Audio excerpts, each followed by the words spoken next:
ஜாதகருக்கு சுய இன்பம் என்று சொல்லக்கூடிய கைப்பழக்கம் உண்டு. கண்டுபிடிப்பது எப்படி? என்னுடைய ஸ்டைலில் சொல்லணும் என்றால் எனக்கு ஜஸ்ட் 3 செகண்ட்ஸ் போதும்.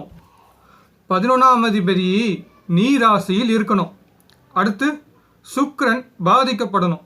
அப்படி இருந்தால் ஜாதகருக்கு கைப்பழக்கம் ஏற்படும். ஒரு எக்ஸாம்பிள் சொல்கிறேன்.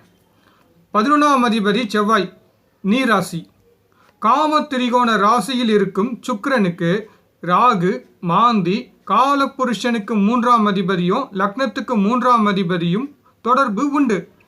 இந்த ஜாதகருக்கு சுய இன்பம் என்று சொல்லக்கூடிய கைப்பழக்கம் அடிக்கடி ஏற்படும். 4-11 அதிபதி செவ்வாய் பார்ப்பதால் ஜாதகருக்கு இப்போ சுகமாக இருக்கும். திருமணத்திற்கு பிறகு தாம்பத்திய விஷயத்தில் கவலைகள் அதிகம் கொடுக்கும். நீண்ட நேரம் தாம்பத்திய உறவில் ஈடுபட முடியாமல் ஜாதகர் மிகவும் கஷ்டப்படுவார். Okay, good, thank you.